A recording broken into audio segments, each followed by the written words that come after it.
지금 현재 시장이 전체적으로 좀 눌려 있는데요. 거래 대금을 한번 보시죠. 시장에 돈이 쏠리는 쪽. 1위는 뭐 역시나 오늘도 삼성전자가 기록되고 있고요. 2위가 바로 빅텍입니다. 방산주로의 거래 쏠림 상당한데요. 오늘 이와 관련된 주제 잡아봤습니다. 함께 보시죠.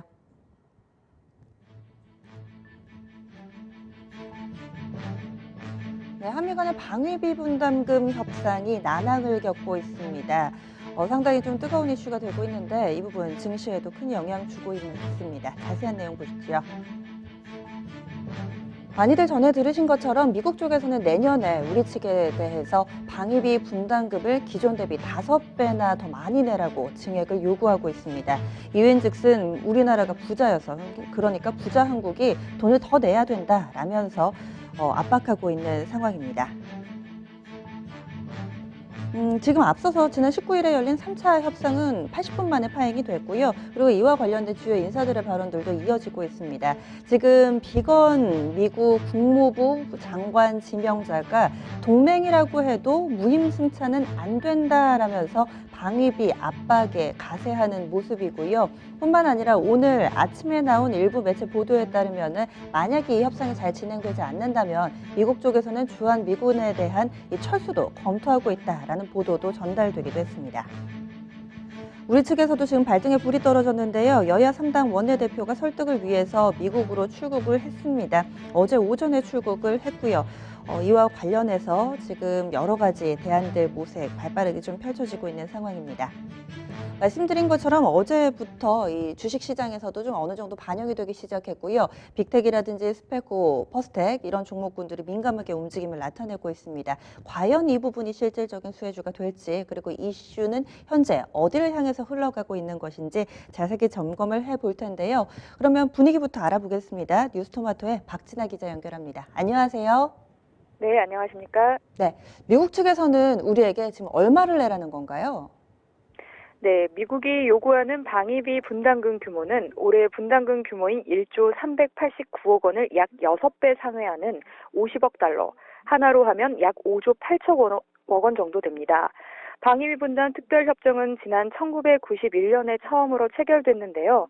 한미 양국은 올해까지 모두 10차례에 걸쳐서 특별협정을 갱신하면서 한국의 방위비 분담금을 차츰 늘려왔습니다. 최근 추이를 보면 2014년부터 지난해까지 5해에 걸쳐서 대체로 9천억 원대의 분담금 규모를 유지했습니다. 하지만 올해는 대여섯 배 인상을 요구하면서 논란이 되고 있는데요.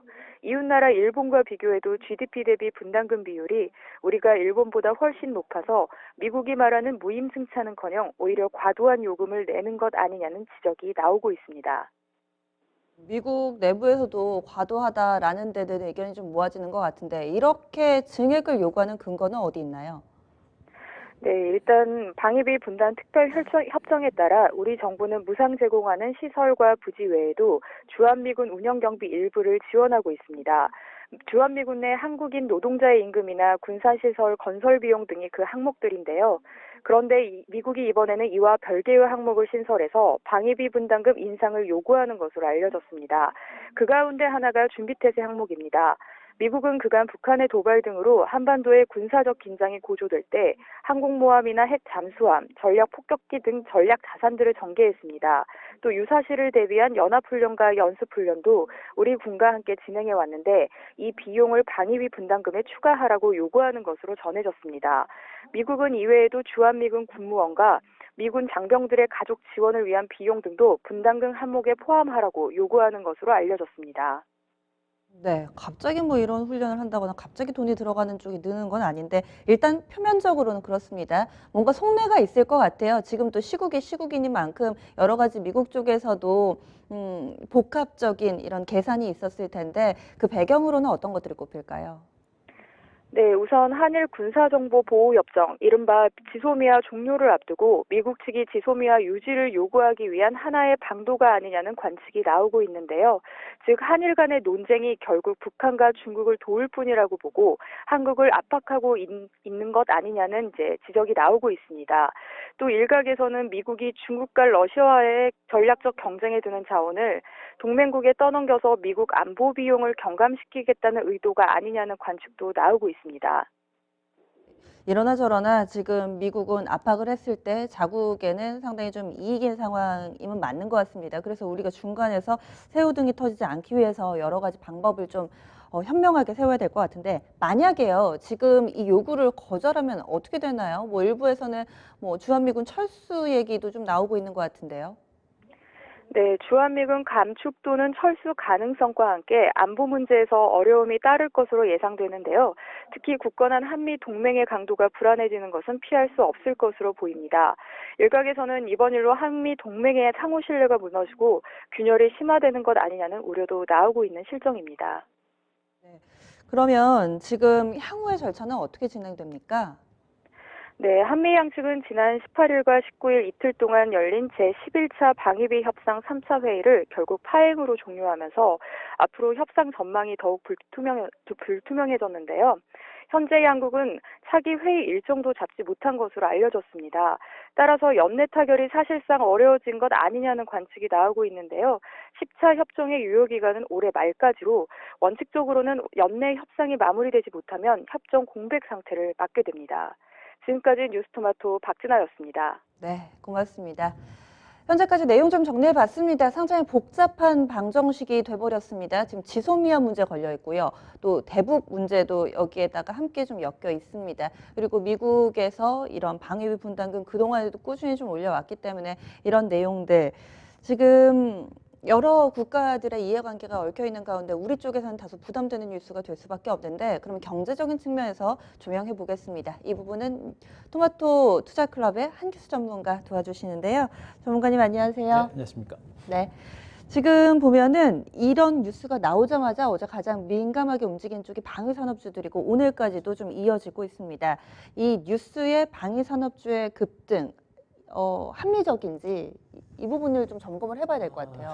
일단 뭐 주가가 움직이고 있는 부분들, 오늘 빅텍이 어제 좀 올랐고요. 오늘도 좀 빅텍이 좀 오르고 있고, 나머지 종목군들은 그렇게 어제는 뭐 그렇게 강하게 움직이지 않았습니다만 오늘 뭐 한일단주하고 뭐 휴니드 같은 일부 이제 작은 방산주 관련주로 이제 묶여 있었던 종목군들이 조금 반등을 좀 시도하고 있는 그런 구간입니다. 이 방위비 증액과 관련된 부분에서 이들 방산주가 움직이는 이유는 가장 핵심적인 부분들은 바로 이제 이 주한미군 철수 가능성이 부각되고 있는 부분이 가장 큰 이유라고 보시는 게 좋아요. 일단 어제까지도 그렇게 뭐 시장에서는 많이 부각되지는 않았습니다만 오늘 아침에 또 이제 미군 주한미군의 현재 그 여단 규모 한 3,000명에서 4,000명 정도의 여단 규모를 철수시킬 가능성이 있다라는 그런 얘기들이 좀 들렸었거든요. 네. 그런 얘기를 중심으로 해서 지금 이런 방산주들이 반등에 나선 겁니다. 주한미군이 이제 철수를 하게 되면 역시 이제 향후 이런 방산 산업을 키울 수밖에 없는 그런 상황이 전개되기 때문에 그러한 기대감을 가지고 일단 반등이 좀 나오고 있는 것으로 일단은 판단을 좀 드릴 수가 있는 상태라고 볼 수 있는데, 실질적으로 주한미군을 철수를 할 수 있을지는 뭐 아직은 더 지켜봐야 됩니다. 이들 방산주들이 일부 종목들만 올라가고 나머지 대형주 뭐 항공우주라든가 하나 에어로스페이스 같은 종목들은 주가가 지금 약밥이거든요. 맞아요. 이들 종목이 못 가는 거는 철수 가능성이 부각은 되고 있습니다만 실질적으로 그렇게 될 가능성은 아직은 높지 않고 섣불리 판단하기가 좀 어려운 상태이기 때문에 아직은 주가가 움직이지 않고 있는 것으로 보시면 될 것 같고요. 그리고 지금 이제 방위비 분담과 관련해서 참 우리나라 입장에서는 너무 황당하죠. 황당하고 기가 막히고 아주 뭐라고 할까요? 좀 헛웃음이 나올 정도인데, 그러니까요. 일단 미국의 입장에서는 이제 지소미아 말씀하셨듯이 지소미아 문제하고 그다음에 이제 북핵 문제하고 다 엮여 있습니다. 여기에 또 한 가지가 주목할 부분이 지금 이제 이 방위비 협상을 우리나라만 하는 것이 아니라 미국에서 소위 말하는 잘 산 나라 한국과 일본과 독일을 순차적으로 이제 이 방위비 분담금 협상이 진행이 됩니다. 그 첫 번째 케이스가 우리나라이기 때문에 우리나라를 중심으로 어떠한 결과를 크게 끌어내야 나중에 일본하고 독일에 대한 어떤 협상에서도 우위를 점할 수 있기 때문에 우리나라를 좀 더 많이 압박을 하고 있는 것으로 자 보시면 될 것 같아요. 자, 이런 측면을 감안할 때 이제 방산주들의 어떤 반등의 흐름들은 아직은 막연한 어떤 기대감에 의한 어떤 반등일 가능성이 높고, 현재 방위비 증액이라고 하는 이 이슈는 미국의 입장에서 진행하고 있는 그런 어떤 이슈적인 부분들이기 때문에 방산주가 계속해서 급등하려는 어떤 그런 가능성은 지금으로서는 높지 않다. 다만 이 구간에서 우리가 주목할 부분이 주한미군이 우리나라에서 만약에 철수를 한다라고 하면은 이거는 방산주가 잠깐 올라가는 정도는 되겠습니다만 한국 증시 전체에 굉장히 큰 악재가 될 수 있어요. 지금 우리나라는 이제 북한과의 어떤 그 대립 상황이 계속해서 진행이 되는 상태에서 만약에 주한미군이 철수하게 되면 안보에 엄청난 악영향을 미치게 되고, 특히나 이제 외국인 투자가들은 이런 어떤 안보에 치명타가 있을 수 있는 변수가 나오게 되면 외국인 투자가들은 이런 어떤 그 안보 상황이 불확실한 부분들을 굉장히 싫어하거든요. 그렇죠. 그때는 외국인들의 자금이 전체로 왕창 빠져나갈 수 있는 가능성이 높아요. 그래서 이 주한미군 철수라고 하는 이 재료가 만약에 터지게 되면 이거는 뭐 방산주가 올라가는 게 아니라 전체적인 한국 증시에 한국 경제에 굉장히 큰 악재가 될 수 있기 때문에 그 부분을 일단 주목하시는 게 좋겠고 실질적으로는 지금은 방산주가 올라가는 부분들은 막연한 기대감에 의한 반등 정도이기 때문에 너무 큰 의미로까지 볼 만한 단계는 좀 아니지 않느냐라는 생각입니다. 이런 사실 이 코리아 디스카운트라는 게 이런 지정학적 리스크에서 불거진 것이고 유난히 우리 내부에서는 괜찮아도 외국인 투자자들이 이런 이슈에 좀 민감하게 반응을 하는 것 그렇죠. 같아요. 그래서 이런 부분까지 좀 점검을 해주셨는데 그러면 이 이슈는 방산주에 국한된 이슈가 아니라 우리 증시 전반에서 좀 주목해야 할 이슈로 보고 계시는 그렇죠. 거네요. 전반에 걸쳐서 이제 봐야 될 이슈라고 보시면 될 것 같고요. 일단 이 방위비 5배 증액을 요구하는 이 이슈, 이 재료는 실질적으로 이슈화 될 수 있는 부분들은 일단은 아니에요. 말씀드렸듯이 이제 하나의 전략적으로 시장에서도 이제 일부 전문가들이 얘기하고 있는 부분들은 미국의 이런 행동들은 하나의 협상의 과정에 불과하다라는 시각이 좀 지배적인 상태입니다. 실질적으로 뭐 어제 뭐 11차 협상에 앉아서 대화를 하면서도 상대 이제 미국 측에서 박차고 뭐 테이블을 박차고 나갔다. 이런 액션들 자체가 협상의 하나의 연장으로 보고 있는 상태이기 때문에 이런 어떤 그 방산주가 급등하는 부분에 대해서는 우리가 크게 이슈화될 수 있는 부분들은 일단 아닌 것으로 보시면 될 것 같고요. 거듭 말씀드렸듯이 만약에 협상이 결렬이 되고 그에 따라서 오늘 시장에서 나온 것처럼 일부 여단의 주한미군은 감축을 시작했다 내지는 뭐 감축을 한다 이런 얘기들이 만약에 그게 실질적으로 이슈화되게 되면 그때는 방산주가 한 차례 정도는 강하게 올라갈 수 있어요. 하지만 그거는 일시적인 반대일 거고 주한미군이 철수한다는 것은 방산주가 아닌 한국 증시 전체에 걸쳐서 가장 큰 변수가 될 가능성이 높습니다. 그렇기 때문에 그런 부분에 대해서 일단 뭐 이슈화될 수 있는 것이지 지금은 그럴 가능성은 높지 않고요. 실질적으로 주한미군이 철수할 수 있을까? 이 부분에 대해서는 우리도 생각을 해야 됩니다. 우리가 지금 미국에서 요구하고 있는 방위비 분담금의 5배 증액이라고 하는 부분에 대해서 우리가 황당하게 생각하고 있는 부분들은 미국이 한국에 주둔한 이유가 우리나라를 위해서 주둔하는 경우는 극히 일부라는 건 다 알고 네, 있죠. 다 알고 맞아요. 있습니다. 네. 실질적으로 자국을 보호하기 위해서 그 앞에 있는 나라들을 중심으로 뭐 중국이라든가 소련, 러시아라든가 이런 나라 강대국들을 앞에서 바리케이드 치듯이 견제하려고 하는 견제하기 거잖아요. 위해서 이렇게 네. 이제 주한미군을 앞에 주둔시켜놓은 맞아요. 그런 네. 상태이기 때문에 지금 이런 내용들은 말도 안 되는 것이라 볼 수 있겠고요. 말도 안 되는 것이기 때문에 주한미군의 철수 가능성이라든가 이런 부분들은 실질적으로 일어나지 않을 가능성이 높습니다. 다만 트럼프기 때문에 어떻게 될지는 예측하기 좀 어렵겠죠. 가장 큰 돌발 변수이자 핵심 변수가 이 트럼프라는 이름인 것 같습니다. 그러면요, 사실 이 이슈 외에도 지금 여러 가지 방산주에 대해서 이슈가 좀 많잖아요. 올해 연초 같은 경우는 또 예산이 또 증액되면서 한 네. 차례 좀 들썩이기도 했었고 실적 모멘텀이라든지 이슈를 제외하고 또 이 종목을 볼 만한 여러 가지 재료들이 좀 있는 것 같거든요. 하나씩 좀 볼까요? 네, 방산주들은 일단 대형주들이 좀 있고요. 그리고 이제 일부 이제 방산주라고 묶여 있던 뭐 이제 소위 말하는 이제 저가권의 일부 이제 테마 섹터가 좀 있습니다. 그 두 가지 네. 섹터로 있는데 그 이제 대형주 대표적인 방산주의 그 종목들 그 그림을 보면서 일봉 차트를 보면서 제가 몇 종목 뽑아왔는데요.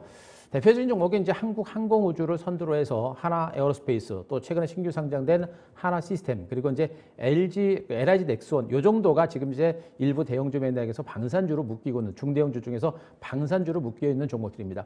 이들 종목은 최근에 이제 주가가 그렇게 움직임이 거의 없었어요. 움직임이 없었고 올해 이제 이제 상반기 내지는 이제 하반기 초반에 조금 이제 실적 개선과 턴어라운드에 대한 기대감을 가지고 움직였던 부분들이 있는데 아직은 이들 종목군들의 흐름 자체는 한국 항공우주로 보시더라도 지난 5월달, 6월달 저점 찍고 단기적으로 올라서 지금 기간 조정에 나서는 모습이죠.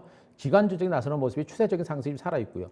하나 에어로스페이스도 8월달에 급등이 나오고 나서 눌림이 나오고 있습니다만 여전히 중간 바닥을 다지면서 중기적인 상승 페인트에 살아있고 하나 시스템도 신규 상장된 후에 급등이 났다가 밀리고 있습니다만 아직 직전 저점 지지받고 있고요. LG 넥스원도 여전히 8월달 저점 찍고 여전히 최근에 저점 중간 바닥을 다지면서 한국 항공우주라든가 하나 에어로스페이스, LG 넥스원은 차트 패턴이 거의 비슷합니다. 중장기적인 흐름도 살아있고요. 이들 종목이 여전히 상승 흐름이 살아있다는 얘기는 뭐냐면 살아있는 이유가 뭐냐면 그동안 이제 이들 방산주들은 그동안 그 방산비리라든가 여러 가지 악재들 때문에 주가가 많이 밀렸었거든요. 근데 그런 것들이 이제 악재가 어느 정도 소멸이 됐고요. 그리고 정부의 이제 방위 산업을 강화하겠다라는 방침과 함께 예산도 증액이 됐습니다. 이런 호재들에 의해서 실질적으로 실적 턴어라운드 기대감을 가지고 이들 종목의 주가는 여전히 살아있는 이런 형태가 되고 있는 겁니다. 결국에 이들 종목은 지금 현재 뭐 지소미아라든가 방위 분담금이라든가 북핵 문제라든가 이런 것과 이슈가 밀린 것이 아니라 방위비 증액을 통한 중장기적인 어떤 성장 모멘텀이 살아있기 때문에 나타나고 있는 것으로 보시면 될 것 같고요. 반면에 오늘 강세를 보이고 있는 뭐 빅텍이라든가 뭐 휴니드라든가 한일단주라든가 이런 종목군들의 경우는 말씀하셨던 이런 일시적인 어떤 주한미군의 어떤 철수 가능성 이런 이슈적인 부분들에 의해서 잠깐 투기적인 어떤 반등세가 좀 나오고 있는 것으로 보시면 되겠습니다. 그래서 현재 이들 오히려 뭐 쌍윤정보통신 같은 경우는 지금 9.3% 밀렸고요. 어제 한창도 밀렸고 오늘도 4% 밀렸거든요. 그러니까 실질적으로 보게 되면 중소형 방산주라고 묶여있던 종목군들이 지금은 강하게 어떤 이슈를 가지고 지금 움직인다고 보기는 어렵고요. 일부 특정 종목군들만 투기적인 세력에 의해서 약간 시세를 이끌려 내리는 그런 어떤 의도가 좀 강하게 좀 보입니다. 그렇기 때문에 이들 중저가권의 이런 방산주라고 묶인 종목들은 투기적인 성격이 강하기 때문에 지금은 우리는 뭐 매수하는 것보다는 조금 방어적으로 보시는 게 좀 바람직하지 않을까라는 생각도 해볼 수 있을 것 같습니다. 네, 지금 현재 시세가 지금 코스닥 지수가 2%나 밀리는데요. 확실히 말씀해 주신 것처럼 지수가 밀리니까 또 그 사이에서 수익을 찾으려는 단기 투자자분들이 많이 좀 쏠리나 봅니다. 현재 빅텍은 15% 정도 급등하고 있고요. 참고로 이 종목 시가총액이 984억 원 지나가고 있습니다. 거래대금은 1,352억 원, 그러니까 삼성전자에 이어서 두 번째로 많은 거래대금 기록하고 있고요. 손바뀜이 한 번 이루어졌습니다. 여기에다가 최대주주 물량 제외하고 보면은 한 두 바퀴 정도 돌았다고 보셔도 될 것 같아요. 상당히 많은 지금 거래 그리고 손바뀜을 동반하고 있습니다. 퍼스텍도 보겠습니다. 퍼스텍은 한 3% 정도의 오름세 나타내고 있습니다. 그리고 휴니드 3.8% 상승이고요. 스페코도 보겠습니다. 보통 이렇게 네 종목이 좀 빠르게 움직이는데요. 스페코까지 확인해 보시면 이쪽으로 탄력이 좋네요. 스페코 8% 이상의 상승권의 움직임 보여주고 있습니다. 하지만 저희가 앞서 말씀드린 것처럼 실질적인 수혜주라기보다는 이슈에 따라서 단기 매매 성향, 이 투기적인 수요다라고 또 정의를 해주셨는데 그렇다면 이제 투자 전략이 좀 궁금해지는데요. 어떻게 접근해야 될까요? 이제 방산주들에 대한 전략적인 부분들은 정말 세우기는 쉽지는 않습니다. 그리고 이제 이 이슈라고 하는 부분들이 앞으로 어떻게 전개가 될지 알 수 없는 부분들이고 실질적으로 말씀드렸듯이 어떤 이제 주한미군의 철수 가능성이 우려는 되고 있습니다만 실질적으로 그럴 가능성은 높지 않다라고 얘기를 하고 있습니다만 앞으로 상황이 어떻게 전개될지는 모릅니다. 일단은 결론적으로 말씀드리게 되면 일단 방위비 협상이라고 하는 부분들에 대해서는 우리가 뭐 이런 재료를 가지고 주식을 투자하거나 이런 재료를 가지고 우리가 쫓아가면서 매매할 만한 단계는 일단 아닙니다. 그거는 분명히 아셔야 돼요. 그러니까 말씀드렸듯이 분담금 관련된 이슈들이 분명히 부각은 되고 있습니다만 그것이 주한미군의 철수로까지 이어질 가능성은 높지 않다는 측면에서 이런 재료를 가지고 우리가 방산주에 대해서 접근할 만한 그런 단계는 아니다. 여기다 지금 이제 북한의 핵 문제 역시도 미국과 북한과의 어떤 협상이 이제 앞으로 올해 연말 내지는 내년 초 정도에는 이루어질 거로 보고 있는데 실질적으로 북한의 어떤 위협이라든가 이런 부분들도 지금은 없거든요. 그러니까 실질적으로 방산주가 올라갈 만한 이유들은 별로 없는 상태라고 보시면 될 것 같습니다. 오히려 연말과 내년 초에 미국과 북한 간의 어떤 협상 테이블이 만들어질 가능성이 매우 높아요. 이런 걸 감안하게 되면 방산주들의 어떤 주가가 계속해서 올라갈 수 있는 요인들은 실질적으로 높지 않다는 걸 보시기 바라고요. 이런 어떤 방위비 이슈라든가 이런 것들보다는 결국엔 그 회사의 실적과 성장성에 대해서 일단 초점을 맞추고 보시는 게 좋을 거로 일단 보여집니다. 그렇게 되면 앞서 말씀하셨던 한국항공우주라든가 하나에어로스페이스, 하나시스템, 에너지넥슨 같은 종목들이 실질적인 어떤 방위비 방위비 증액과 더불어서 그에 따른 어떤 수혜주로 부각될 수 있고요. 이렇게 이제 미국과 한국 간의 방위비 증액과 관련해서 이렇게 협상이 많이 이루어지고 계속해서 미국의 압박이 이루어지고 또 이제 한국과 일본 간의 사이도 별로 안 좋죠. 이렇게 되게 되면 앞으로 이제 정부 차원에서도 우리나라 국방력을 강화시키기 위한 그런 정책들이 좀 더 강화될 수 있는 가능성이 매우 높아요.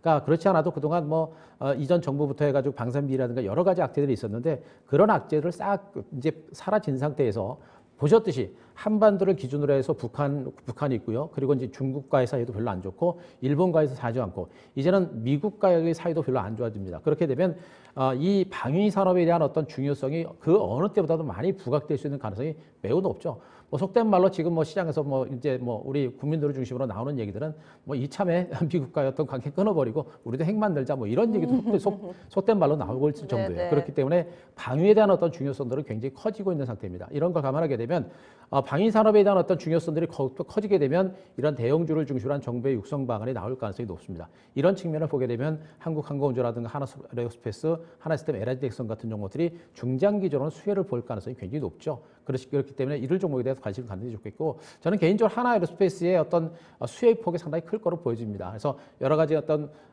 그 방산 제품과 관련해서 또 항공산업 관련해서도 여러 가지 재료적인 부분들이 많기 때문에 이런 종목 중심으로 대형주 중심으로 보시는 게 좋겠고, 중소형주는 짧게 그렇게 보시는 게 좀 낫지 않을까 싶습니다. 네, 알겠습니다. 오늘 말씀 고맙습니다.